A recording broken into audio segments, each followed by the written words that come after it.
है against the gods के season 2 का नोवेल एक्सप्लेनेशन पार्ट 65। पिछले एपिसोड के लास्ट सीन में देखा था कि ये सिंहान फेंग हांगकांग को ताना मारते हुए कहता है कि फिनिक्स गॉड के बिना उनका सेक्ट कुछ भी नहीं है और उसकी नजर फेंग शुएर पर होना उनके लिए एक वरदान है। तभी आसमान से एक पावरफुल आवाज गूंजी, कौन नीच जूनियर इस गॉड की मौत के बारे में झूठ फैलाने की हिम्मत कर रहा है। इस आवाज के साथ एक बाउंडलेस ऑरा नीचे उतरा जिसने सबको हिलाकर रख दिया। आसमान में दो विशाल गोल्डन आंखें धीरे धीरे खुल रही थीं। अब आगे डिवाइन फीनिक्स सेक्ट के अंदर बड़े से बड़े लोगों ने भी शायद ही कभी फीनिक्स गॉड को देखा या सुना था, इसलिए जब सबने मान लिया था कि वो मर चुका है तो उनके दिल डर से भर गए थे। लेकिन अब फीनिक्स गॉड का अचानक इस तरह प्रकट होना सारी अफवाहों को झूठा साबित कर रहा था। कई फीनिक्स एल्डर्स इतने इमोशनल हो गए कि वो जमीन पर घुटनों के बल बैठकर पूजा करने लगे। डिवाइन फीनिक्स की पावर पूरे डिवाइन फीनिक्स सिटी पर छा गई। शहर के हर कोने से आसमान में उसकी विशाल गोल्डन आंखों को देखा जा सकता था। सभी फीनिक्स डिसाइपल्स घुटनों के बल गिर गए और एक्साइटमेंट से कांपने लगे। यहां तक कि शहर के प्रोफाउंड प्रैक्टिशनर्स भी अनजाने में घुटनों के बल बैठ गए, क्योंकि फीनिक्स स्पिरिट की पावर से उन्हें लगा जैसे उनका खून जम गया हो। सबसे ज्यादा शौक फेंग हांगकांग को लगा, क्योंकि वो उन गिने चुने लोगों में से था जो जानते थे कि डिवाइन फीनिक्स मर चुका है। उसने खुद डिवाइन फीनिक्स को गायब होते देखा था। उसे अपनी आंखों पर विश्वास नहीं हो रहा था और काफी देर बाद वो होश में आकर धीरे धीरे घुटनों के बल बैठ गया। एब्सोल्यूट मोनार्क सैंक्चुअरी के स्पिरिचुअल मास्टर एंशिएंट ब्लू ने एक जूनियर की तरह झुककर सलाम किया। लिंग कुन और जी सेनरू ने भी रिस्पेक्टफुली सलाम किया। डिवाइन फीनिक्स के सामने उनकी तो बात ही क्या, सेंट एम्परर या सोर्ड मास्टर लेवल के कैरेक्टर्स भी लापरवाही करने की हिम्मत नहीं करते। आखिर प्रोफाउंड स्काई कॉन्टिनेंट में वो अकेला ही लेजेंडरी डिवाइन प्रोफाउंड रेल्म में पहुंचा था। यह सिंहन आसमान में उन गोल्डन आंखों को देखते हुए कहता है, इम्पॉसिबल, ये इम्पॉसिबल है। डिवाइन फीनिक्स तो मर चुका है। वो जानता था कि आंखें और आवाज नकली हो सकती हैं, लेकिन डिवाइन फीनिक्स से आ रही पावर बिल्कुल नकली नहीं हो सकती थी। यह पावर उसके पिता हेवनली मोनार्क ये मेक्सी के ऑरा से भी ज्यादा डरावनी थी। तभी डिवाइन फीनिक्स की आवाज आसमान से गूंजी, जो हर किसी की सोल को हिला रही थी। ये गॉड बस कुछ साल सोया ही था और किसी ने मेरे डिवाइन फीनिक्स सेक्ट के साथ इतनी गुस्ताखी करने की हिम्मत की और मेरी पर्सनल सक्सीडिंग डिसाइपल को घायल करने की हिम्मत भी की। कितनी जुर्रत है। यह सुनकर सब डर से शांत हो गए। अचानक विशाल गोल्डन आंखें झपकती हैं और एक लाल रंग का फीनिक्स फायर रिंग आसमान से सीधा ये सिंहान पर आ गिरता है, उसे अपने अंदर कैद करते हुए। ये डिवाइन फीनिक्स की असली फीनिक्स फ्लेम्स थीं। उसकी गर्मी इतनी भयानक थी कि सेक्रेड ग्राउंड्स के एक्सपर्ट्स भी डर से पीले पड़ गए और पीछे हट गए। ये सिंहन को लगा जैसे वो एक लावा जहन्नुम में गिर गया हो और उसे यकीन हो गया कि जैसे ही ये आग उसे छुएगी वो कुछ ही पलों में राख हो जाएगा। मौत के खतरे को सामने देख ये सिंहन घबरा गया। उसने जल्दी से अपने ऊपर लगी फीनिक्स फ्लेम्स को बुझाया और शांत रहने की कोशिश करते हुए भीख मांगने लगा। उसने सफाई दी कि उसने बस अफवाहें सुनी थीं और जोश में आकर गलती कर दी। अपनी जान बचाने के लिए उसने मजबूरी में अपने पिता ये मेक्सी का नाम भी इस्तेमाल किया। लिंकुन ने भी बीच बचाव करने की कोशिश की। उसने डिवाइन फीनिक्स को समझाया कि ये सिंहान अभी जवान है और उसने जोश में गलती कर दी है। उसने ये भी चेतावनी दी कि अगर सन मून डिवाइन हॉल के यंग हॉल मास्टर को यहां मार दिया गया तो इसके अंजाम बुरे हो सकते हैं। जैसे ही लिंकुन ने अपनी बात खत्म की, ये सिंहान को घेरे हुए फीनिक्स फ्लेम्स अचानक उसके शरीर से टकरा गए। एक पल में आग बुझ गई, लेकिन टक्कर की ताकत ने यह सिंहान को दूर फेंक दिया। वो जमीन पर लुढ़कता हुआ गया और खून की उल्टा भी डिवाइन फीनिक्स की ठंडी आवाज आई, ये मेक्सी के खातिर ये गॉड इस बार तुम्हारी जान बख्श देगा। तुरंत फीनिक्स सिटी से निकल जाओ और फिर कभी यहां मत आना। अगर तुमने आधा कदम भी रखने की हिम्मत की तो ये गॉड खुद तुम्हें खत्म कर देगा। आवाज फिर गूंजी, अभी तक दफा क्यों नहीं हुए। यह सिंहन बुरी हालत में अपने सीने पर हाथ रखकर वहां से निकलने के लिए मुड़ गया। वो शुरू में फेंग शुएर को पाने के कॉन्फिडेंस से आया था, लेकिन आखिर में उसने सब कुछ खो दिया था। उसके लोग प्राइमोर्डियल प्रोफाउंड आर्क में मर गए। उसकी इज्जत चली गई और उसे पता चला कि डिवाइन फीनिक्स जिंदा है। सन मून डिवाइन हॉल का शान और शौकत वाला यंग हॉल मास्टर एक आवारा कुत्ते की तरह वहां से चला गया।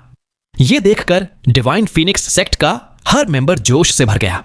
वहीं एंशिएंट ब्लू, जी केनरू और लिंकुन के एक्सप्रेशंस कॉम्प्लेक्स थे। अब उन्हें यकीन हो गया था कि डिवाइन फीनिक्स के मरने की खबर सिर्फ एक अफवाह थी। इस समय उन्हें लगा जैसे डिवाइन फीनिक्स का ध्यान उन पर आ गया है।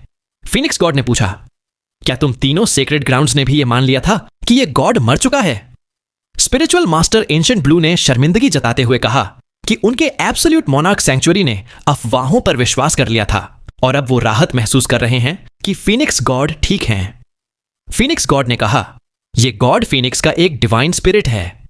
जब तक दुनिया खत्म नहीं होती यह गॉड कभी गायब नहीं होगा। तुम तीनों मेहमान हो, इसलिए तुम जाना चाहते हो या नहीं यह तुम पर है, लेकिन मेरे डिवाइन फीनिक्स सेक्ट की शान पर अटैक करने की इजाजत नहीं है। लिंकुन ने तुरंत झुककर कहा, ऐसी हिम्मत नहीं करेंगे। फीनिक्स गॉड ने आदेश दिया, हैंगकॉन्ग शुएर को इस गॉड के पास ले आओ। इसके साथ ही वो दोनों गोल्डन आंखें धीरे धीरे बंद हो गईं और आसमान से गायब हो गईं। सभी डिसाइपल्स ने जोर से लॉर्ड फीनिक्स गॉड को विदाई कहा। फंग हैंगकॉन्ग ने अपने बेटे को बाकी चीजें संभालने का आदेश दिया और बेहोश फंग शुएर के साथ फीनिक्स गॉड ग्रेट हॉल की तरफ उड़ गया। जैसे ही डिवाइन फीनिक्स गया वो भारी दबाव भी गायब हो गया। फीनिक्स स्पिरिट के प्रकट होने की खबर पूरे डिवाइन फीनिक्स एम्पायर में आग की तरह फैल गई। लेकिन इस जश्न के बीच एक और खबर ने ब्लू विंड नेशन के हर नागरिक पर ठंडा पानी डाल दिया। खबर थी कि युनचे, जिसने अकेले डिवाइन फीनिक्स सेक्ट के 10 डिसाइपल्स को हराकर ब्लू विंड नेशन को पहला स्थान दिलाया था, वो प्रिंसेस स्नो को बचाते हुए प्राइमोडियल प्रोफाउंड आर्क के अंदर हमेशा के लिए मर गया था। जब लिंग जिए युनचे के साथ वापस लौटने के लिए खुशी से दौड़ता हुआ आया तो यह खबर सुनकर वो एक मूर्ति की तरह खड़ा हो गया। दोपहर तक डिवाइन फीनिक्स सिटी शांत हो चुका था। फंग सिमिंग अपने रॉयल फादर के कमरे में दौड़ता हुआ आया और पूछा, रॉयल फादर, क्या शुएर जाग गई है? और क्या लॉर्ड फीनिक्स गॉड के मरने की खबर 4 ग्रेट सेक्रेड ग्राउंड्स को टेस्ट करने का एक दिखावा था? फंग हैंगकॉन्ग एक उदास चेहरे के साथ मुड़ता है और कहता है, नहीं, लॉर्ड फीनिक्स गॉड 3 साल पहले ही मर गए थे। आज जो कुछ भी हुआ वो दिखावा था। फंग सिमिंग ने सांस रोक ली। फंग हैंगकॉन्ग ने गंभीरता से समझाया, आज जो लॉर्ड फीनिक्स गॉड प्रकट हुए वो सिर्फ एक इल्यूजन था जो उन्होंने मरने से पहले अपनी आखिरी पावर से बनाया था। यह एक सावधानी थी ताकि उनकी मौत का पता चलने पर डिवाइन फीनिक्स सेक्ट को बचाया जा सके। वो आखिरी पावर अब पूरी तरह से गायब हो चुकी है। फंग सिमिंग ने सांस लेते हुए कहा, लॉर्ड फीनिक्स गॉड ने सब कुछ पहले ही सोच लिया था। अब 4 सेक्रेड ग्राउंड्स दोबारा हमारे सेक्ट पर अटैक करने की हिम्मत नहीं करेंगे। फंग हैंगकॉन्ग का चेहरा और भी दृढ़ हो गया। वो बोला, झूठ कभी छुप नहीं सकता, एक ना एक दिन सच बाहर आएगा। अब जब हमारे पास डिवाइन फीनिक्स नहीं है और शुएर अब भी छोटी है, हमें खुद को तेजी से मजबूत करना होगा। फंग सिमिंग ने पूछा, रॉयल फादर का मतलब है? फंग हैंगकॉन्ग ने धीमी आवाज में कहा, हमें ब्लू विंड नेशन की विशाल छुपी हुई पर्पल क्रिस्टल माइन हासिल करनी होगी। उसके अंदर बहुत सारे पर्पल वेंड डिवाइन क्रिस्टल्स छुपे हुए हैं। अगर यह सच है तो यह हमारे सेक्ट की बहुत मदद करेगा। उसने आदेश दिया, कल से ही सेना को तैयार करो। 3 महीने बाद ब्लू विंड नेशन पर चढ़ाई करो। 3 साल के अंदर ब्लू विंड के सारे इलाकों पर कब्जा कर लो। श्या युएनबा को साथ लेकर एंशिएंट ब्लू हवा में उड़ते हुए एब्सोल्यूट मोनार्क सेंचुरी की तरफ मुड़ जाता है। रास्ते में दोनों अजीब तरह से शांत थे। श्या युएनबा के चेहरे पर ना कोई खुशी थी ना दुख, और उसका पूरा शरीर एक लकड़ी के कठपुतले जैसा लग रहा था जिसने अपनी आत्मा खो दी हो। एंशिएंट ब्लू उसे देखता रहता और मन ही मन आह भरता। काफी देर बाद आखिरकार वो बोलता है, युएनबा, तुमने अपनी पूरी कोशिश की, अब खुद को दोष देना बंद कर दो। लेकिन श्या युएनबा का चेहरा अभी भी कठोर था और उसने कोई रिएक्शन नहीं दिया। एंशिएंट ब्लू एक लंबी सांस छोड़कर उसे समझाता है कि वो जानता है कि युएनबा इस वक्त बस युनचे का बदला लेना चाहता है, लेकिन उसने जबरदस्ती अपनी प्रोफाउंड वेन्स की एनर्जी को जागृत किया है, जिससे उसके अभी तक मैच्योर न हुए प्रोफाउंड वेन्स पर बहुत ज्यादा बोझ पड़ गया है। इस वजह से कम 2 साल तक वो अपनी प्रोफाउंड एनर्जी का इस्तेमाल नहीं कर पाएगा। इस समय में उसे शांति से आराम करना होगा। एंशिएंट ब्लू यह भी कहता है कि यह सिंहान जो सन मून डिवाइन हॉल का यंग हॉल मास्टर है, उससे बदला लेना एक इम्पॉसिबल काम है। श्या युएनबा अभी भी रिएक्ट नहीं करता। इस बार उसने एक आंसू तक नहीं बहाया, बस शांत था। अचानक वो हिलता है। अपना हाथ अपने सीने पर रखते हुए वो एक धीमी आवाज में बोलता है, मास्टर, ये डिसाइपल 3 साल के लिए क्लोज डोर ट्रेनिंग में जाना चाहता है। एंशिएंट ब्लू हैरान हो जाता है। 3 साल की क्लोज डोर ट्रेनिंग? लेकिन जब वो युएनबा के हाथ को देखता है तो उसकी आंखों में एक चमक आती है और वो पूछता है, कहीं तुम्हारे प्रोफाउंड वेन्स में कोई बदलाव तो नहीं हुआ? शिया युएनबा ने कोई जवाब नहीं दिया। एंशंट ब्लू एक पल रुकने के बाद सिर हिला देता है। ठीक है, ये सारी बातें सैंक्चुअरी पहुंचकर करते हैं। जब शिया युएनबा आखिरकार बोला तो एंशंट ब्लू ने राहत की सांस ली और अपनी स्पीड बढ़ा दी। युनचे की मौत ने शिया युएनबा को एक गहरा झटका और नफरत दी थी जो उसकी हड्डियों तक समा गई थी। ये नफरत ही उसके बदले की आग को जलाएगी और उसे पावर के पीछे पागल बना देगी।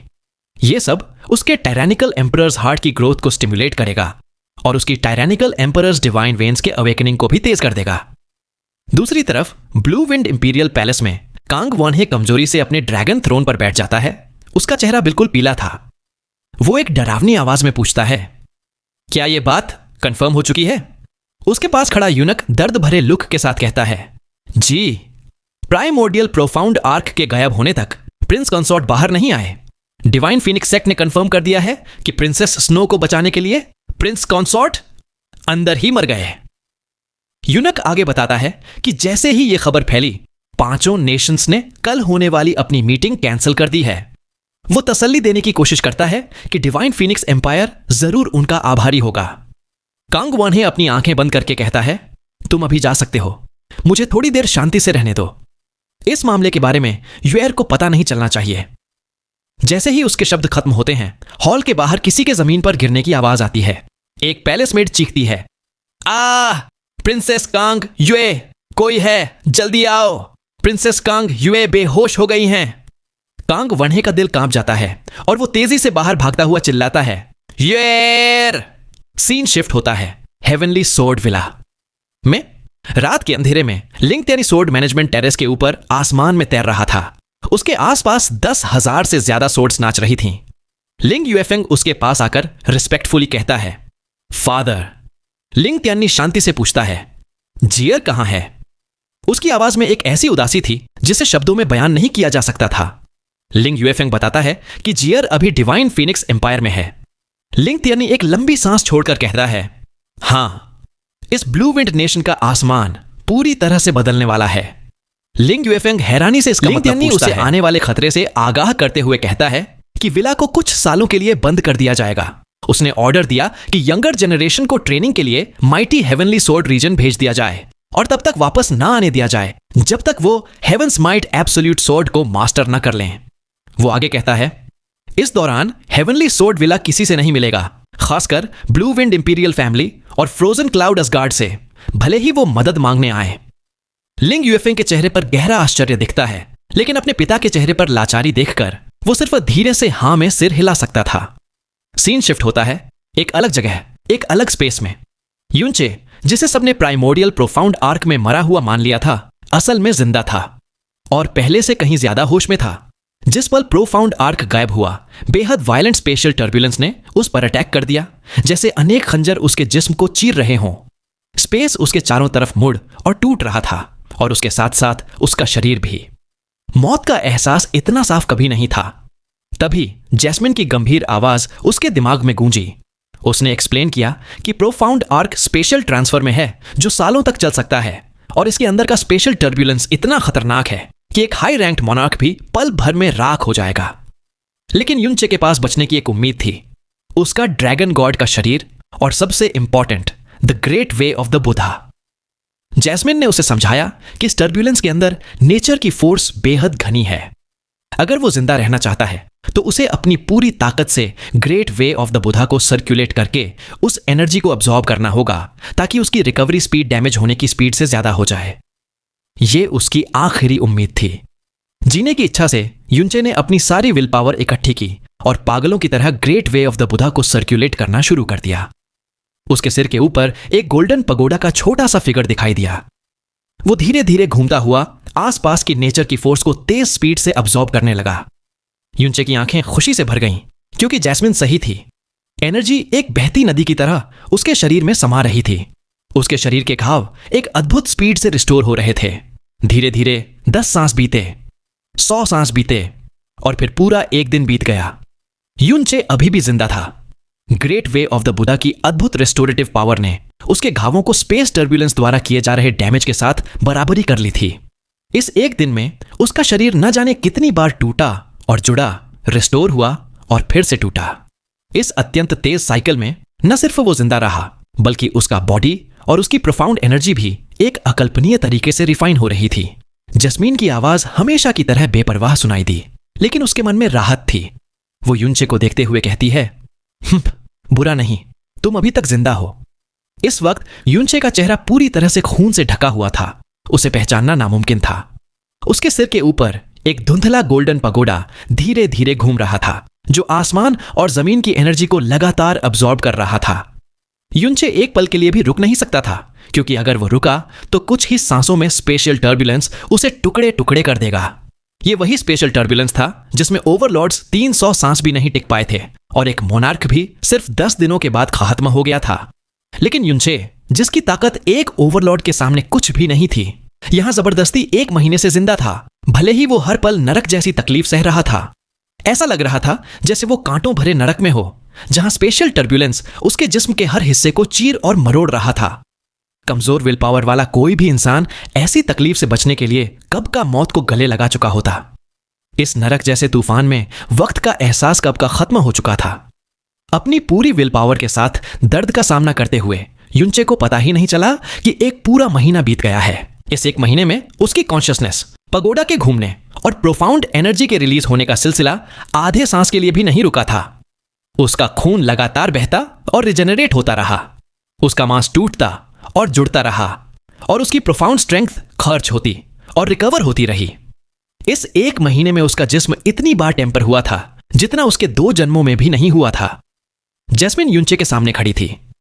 पिछले 1 महीने से जैस्मिन स्काई पॉइजन पर्ल में वापस नहीं गई थी, बल्कि चुपचाप युनचे में हो रहे हर बदलाव को देख रही थी। जैसे जैसे वक्त बीत रहा था, युनचे की इस तूफान को सहने की क्षमता कम हो रही थी। उसकी प्रोटेक्टिव प्रोफाउंड एनर्जी और पगोडा के घूमने की स्पीड दोनों कमजोर पड़ रहे थे, जबकि स्पेशल टर्बुलेंस उतना ही खतरनाक था। फिर भी युनचे जिंदा था। उसके शरीर में डैमेज और रिजेनरेशन के बीच एक अजीब सा बैलेंस बन गया था। ऐसा इसलिए था क्योंकि इस प्रोसेस के दौरान उसके जिस्म की ताकत और उसकी प्रोफाउंड स्ट्रेंथ की डेंसिटी हैरान करने वाली तेजी से बढ़ रही थी। जैस्मिन खुद से बड़बड़ाती है, 1 महीने में प्रोफाउंड स्ट्रेंथ की डेंसिटी 3 गुना बढ़ गई है। जिस्म के टूटने और रिजेनरेट होने से ड्रैगन गॉड्स मैरो स्टिम्युलेट हो रहा है, जिससे ड्रैगन गॉड्स ब्लड लाइन और ज्यादा कॉन्सेंट्रेटेड हो गई है। उसका ड्रैगन गॉड्स ऑरा भी लगभग 2 गुना हो गया है। यह मेरी उम्मीद से कहीं ज्यादा है। उसके चेहरे पर एक हल्की मुस्कान आती है। लेकिन ड्रैगन गॉड सोल होने के बावजूद युनचे अब अपनी हदों तक पहुंच चुका था। उसका जिस्म जोर से डगमगाने लगा और उसके सिर के ऊपर घूमने वाला पगोडा धीमा होकर धुंधला पड़ गया। तभी जैस्मिन की सख्त आवाज उसके दिमाग में गूंजी। उसने एक मास्टर की तरह उसे समझाया कि यह उसकी विल पावर का असली टेस्ट है। अगर वो 1 साल तक इस नरक में टिका रहा तो उसका जिस्म यहां के स्पेशल टर्बुलेंस का आदी हो जाएगा और उसकी ताकत एक मोनार्क के बराबर हो जाएगी। उसने उसे याद दिलाया कि असली पावरफुल लोग इससे भी हजारों गुना ज्यादा क्रूर तकलीफें झेलकर बनते हैं, और अगर उसने हार मान ली तो उसका अंत यहीं हो जाएगा। जैस्मिन के शब्दों ने युनचे के गर्व और जिद्दीपन को झंझोड़ कर रख दिया। एक दबाव भरी दहाड़ के साथ उसने अपनी आंखें खोल लीं, जो 1 महीने से बंद थीं, और वो पूरी तरह से खून के रंग की हो चुकी थीं। उसकी लगभग खत्म हो चुकी प्रोफाउंड स्ट्रेंथ एक बार फिर से बढ़ने लगी। पगोडा ने तेज गोल्डन रोशनी छोड़ी और तेजी से एनर्जी अब्सॉर्ब करने लगा, जिससे उसका डैमेज हो चुका जिस्म रिजेनरेशन की स्थिति में आ गया। जैस्मिन जानती थी कि यह सिर्फ एक टेम्पोरेरी तेजी है। युनचे का यहां तक टिक पाना ही एक चमत्कार था। 1 साल तक टिके रहना नामुमकिन था। लेकिन जैस्मिन जिस चीज का इंतजार कर रही थी वो मौका अब आने वाला था। तभी युनचे ने महसूस किया कि उसकी प्रोफाउंड एनर्जी पर से उसका कंट्रोल पूरी तरह से चला गया है। उसकी प्रोफाउंड वेन्स के अंदर की सारी एनर्जी एक बड़े से साइक्लोन में जम गई और बेहद तेजी से घूमने लगी। युनचे का मन हिल गया। वो समझ गया कि यह क्या हो रहा है। बैंग की आवाज के साथ साइक्लोन अचानक फट गया और उसी पल युनचे की प्रोफाउंड वेन्स के अंदर एक सितारे जैसी लाल नीली रोशनी चमकी। इसके बाद बेहद डेंस प्रोफाउंड ऑरा की वेव उसकी प्रोफाउंड वेन से उठी और उसके पूरे शरीर में दौड़ने लगी। उसका प्रोफाउंड ऑरा अब हल्का सफेद नहीं बल्कि डेंस और प्योर सफेद रंग का था। उसकी डेंसिटी पहले से कई गुना ज्यादा मजबूत हो चुकी थी। ब्रेक थ्रू, अर्थ प्रोफाउंड रेल्म से स्काई प्रोफाउंड रेल्म में एक ब्रेक थ्रू। इस नरक जैसे माहौल में सिर्फ 1 महीने के अंदर युनचे ने एक पूरा रेल्म पार कर लिया था। अपनी बढ़ी हुई ताकत के साथ युनचे के लिए अब स्पेशल टर्बुलेंस का सामना करना पहले से काफी आसान हो गया था। उसके शरीर पर घाव अब जितनी तेजी से बन रहे थे उससे ज्यादा तेजी से ठीक हो रहे थे। भले ही उसे अभी भी हर सांस में हजारों टुकड़ों में काटे जाने जैसा दर्द सहना पड़ रहा था, लेकिन अब हालत काबू में थी। जैस्मिन बड़बड़ाती है, बुरा नहीं, ये मेरी उम्मीद से थोड़ा जल्दी हो गया। फिर उसके होंठों पर एक अजीब सी मुस्कान आती है। लगता है अब थोड़ी डिफिकल्टी बढ़ाने का समय आ गया है। जस्मीन अपनी हथेली उठाती है और स्पेस में एक स्पेशल टियर बना देती है। वो उस टियर के अंदर कदम रखती है और गायब हो जाती है। यह सब इतनी तेजी से हुआ कि युनचे को इसका एहसास तक अगले ही पल जैस्मिन एक अजीब स्पेशल टनल में अपीयर होती है। उसके सामने बेहद विशाल प्राइमोर्डियल प्रोफाउंड आर्क था जो इसी टनल से गुजर रहा था। जैस्मिन अपना हाथ उठाती है और उसकी हथेली से एक लाल रोशनी निकलती है। फिर वो हल्के से प्रोफाउंड आर्क पर टैप करती है। भले ही जैस्मिन का शरीर आर्क के सामने रेत के एक दाने जितना था, लेकिन उसके टच करते ही पूरा प्राइमोर्डियल प्रोफाउंड आर्क लाल रोशनी से घिर गया और उसकी स्पीड अचानक कई गुना बढ़ गई। इसके साथ ही आर्क के अंदर का स्पेशल टर्ब्यूलेंस भी कई गुना ज्यादा खतरनाक हो गया। जैस्मिन कहती है, अब ये ठीक है। जैसे ही वो वापस जाने के लिए मुड़ती है, एक दैत्याकार आवाज चारों दिशाओं से गूंजती है, के। एक इंसान ने इस राजा के इलाके में घुसने की हिम्मत की, और वो भी एक छोटी सी गुड़िया। इस राजा ने कई 10,000 सालों से एक ताजा इंसान का स्वाद नहीं चखा है। जैस्मिन धीरे से मुड़ती है। उसका चेहरा बिल्कुल शांत था। वो बेपरवाही से कहती है, यूनिवर्स डिवाउरिंग बीस्ट। एक डरावनी आवाज गूंजी जो अंदाजा लगा रही थी कि इस जगह पर जिंदा रहने के लिए जैस्मिन की ताकत कम से कम एक डिवाइन सॉवरेन के लेवल की है। आवाज ने उसे चुपचाप अपना भोजन बनने का आदेश दिया। इसके बाद उस अंधेरे डिमेंशन में 2 जोड़ी काली आंखें उभर आईं। ये आंखें 2 यूनिवर्स डिवॉरिंग बीस्ट्स की थी। केओस डिमेंशन में इनकी संख्या 30 से भी कम थी। इनसे बचना लगभग नामुमकिन था क्योंकि ये स्पेस को कंट्रोल कर सकते थे, जिससे शिकार के भागने के सारे रास्ते बंद हो जाते थे। एक साथ 2 यूनिवर्स डिवॉरिंग बीस्ट का सामना करना मतलब बर्बादी से भी बदतर हाल होना था। लेकिन इन 2 डरावने स्पेशल डीमंस को देखकर जैस्मिन ने भागने के बजाय स्पेस को सील कर दिया और कहा, क्या तुम दोनों मारना चाहते हो? एक आवाज ने हंसकर उसे एक बेचारी स्पिरिट कहा जिसका कोई शरीर नहीं था। इन 2 शब्दों ने जैस्मिन की आंखों को लाल कर दिया। उसके शरीर से इतना भयानक किलिंग इंटेंट निकला कि स्पेशल स्टॉर्म भी एक पल के लिए शांत हो गया। वो गुर्राई, तुम मारना चाहते हो? जैस्मिन ने अपनी उंगली आगे बढ़ाई जिसके सरफेस से एक चमकदार लाल रोशनी निकली। उस रोशनी को देखते ही पूरा स्पेस एक ब्लैक होल में बदलने लगा। यूनिवर्स डिवॉरिंग बीस्ट्स की वहशी आंखों में हैरानी और गहरा डर दिखने लगा। एक कांपती हुई आवाज चिल्लाई, heaven heaven heaven slaughter star God. दूसरी आवाज ने कहा कि यह नामुमकिन है क्योंकि हेवन स्लॉटर स्टार गॉड को एब्सोल्यूट गॉड स्लेइंग पॉइजन दिया गया था और वो 4 साल पहले ही मर चुकी थी।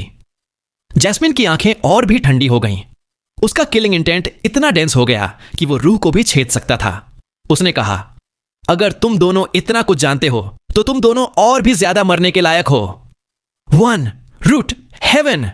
उसकी आवाज खत्म होते ही एक रेड लाइन उस अजीब डायमेंशन में फैल गई।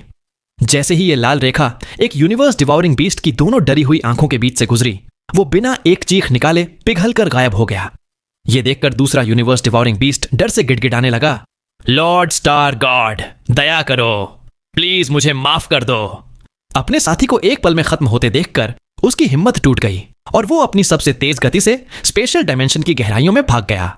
जैस्मिन नफरत से मुस्कुराई, भागना चाहते हो? उसने अपनी उंगली से लाल रोशनी निकालने की कोशिश की, लेकिन अचानक उसका चेहरा पीला पड़ गया और उसकी प्रोफाउंड एनर्जी गायब हो गई। इस छोटे से पल में यूनिवर्स डिवॉरिंग बीस्ट दूर निकल चुका था। स्काई पॉइजन पर्ल में 2 साल रहने से जैस्मिन के शरीर से जहर का 1/3 हिस्सा साफ हो गया था, लेकिन वो अभी भी लापरवाही से अपनी ताकत इस्तेमाल नहीं कर सकती थी। उसने जल्दी से उस जहर को सप्रेस किया और प्राइमोर्डियल प्रोफाउंड आर्क की तरफ देखा। अगर युनचे उसके बढ़ाए हुए स्पेशल स्टॉर्म को सह नहीं पाया तो दोनों की मौत हो सकती थी। युनचे की चिंता के कारण उसने पीछा करने का ख्याल छोड़ दिया और एक डायमेंशनल रिफ्ट खोलकर सीधा आर्क के अंदर चली गई। जाने से पहले उसने उस अजीब डायमेंशन में एक आखिरी धमकी छोड़ी, अगर तुमने इस प्रिंसेस के जिंदा होने की खबर फैलाई तो यह प्रिंसेस तुम्हारी पूरी यूनिवर्स डिवॉरिंग रेस को मिटा देगी। स्काई प्रोफाउंड रेल्म में ब्रेक थ्रू के बाद युनचे को मिली राहत ज्यादा देर नहीं टिकी। अचानक स्पेशल टर्ब्यूलेंस कई गुना ज्यादा भयानक हो गया, जैसे हल्की वेव अचानक विशाल ज्वालामुखी में बदल गई हो। कुछ ही सांसों में उसका शरीर एक बार फिर खून से लथपथ हो गया। युनचे ने जिद से अपने दांत भींच लिए और दर्द से कराहने लगा। उसके शरीर का डैमेज और रिजनरेशन और प्रोफाउंड एनर्जी का खर्च और रिकवरी पहले से कई गुना तेजी से होने लगा। अगर उसने अभी अभी ब्रेक थ्रू न किया होता तो वो इस तूफान में ड्रैगन गॉड के शरीर के साथ भी 30 सांस से ज्यादा नहीं टिक पाता। जैस्मिन चुपचाप युनचे पर नजर रखे हुए थी। 14 घंटे बाद जब युनचे क्रिटिकल पॉइंट पर पहुंच गया, जैस्मिन ने अपने हाथ से एक बेरंग रोशनी निकाली जिससे स्पेशल टर्ब्यूलेंस धीरे धीरे पहले के लेवल तक कम हो गया। तूफान के शांत होते ही युनचे जमीन पर गिर पड़ा। थोड़ी देर बाद उसने मुश्किल से बैठकर ध्यान लगाया और अपने घाव ठीक करने लगा। 1 घंटे में उसने अपने घावों को काफी हद तक ठीक कर लिया और अपनी प्रोफाउंड एनर्जी भी आधे तक रिकवर कर ली। युनचे ने आंखें खोलकर जैस्मिन से पूछा, अभी क्या हुआ था? स्पेशल टर्ब्यूलेंस अचानक इतना भयानक कैसे हो गया? जैस्मिन ने बेपरवाही से जवाब दिया, उसे झूठ बोलते हुए, कि प्राइमोर्डियल प्रोफाउंड आर्क में ऐसे उतार चढ़ाव आना नॉर्मल है। उसने युनचे को चेतावनी दी कि वो इस राहत के पल में ज्यादा खुश ना हो, क्योंकि अगला तूफान इससे भी ज्यादा भयानक और लंबा हो सकता है। उसने उसे अपनी एनर्जी रिकवर करने का आदेश दिया ताकि वो आने वाले खतरे का सामना कर सके, जिससे युनचे अपनी पावर रिकवर करने में लग गया। 2 घंटे बाद टर्ब्यूलेंस एक बार फिर से भड़क उठा। ऐसा लगा जैसे अनगिनत डेथ गॉड उसके शरीर को चीरने के लिए आ रहे हों। युनचे ने एक क्रोधित दहाड़ के साथ अपनी सारी प्रोफाउंड एनर्जी और great way of the Buddha को उनकी सीमा तक इस्तेमाल किया। उसे नहीं पता था कि यह संकट कब खत्म होगा या वो अंत में यहां मर जाएगा, लेकिन एक बात तय थी, वो अपनी विल पावर या अपने शरीर को कभी भी मौत के हवाले नहीं करेगा। वीडियो को लाइक करके, चैनल को सब्सक्राइब करके हमारी छोटी सी फैमिली का हिस्सा बन जाइए अगर ऐसे ही और वीडियोस देखनी है तो। साथ ही अगर आपके दोस्त भी इस तरह की वीडियोस में इंटरेस्टेड हो तो उन्हें शेयर भी कर देना।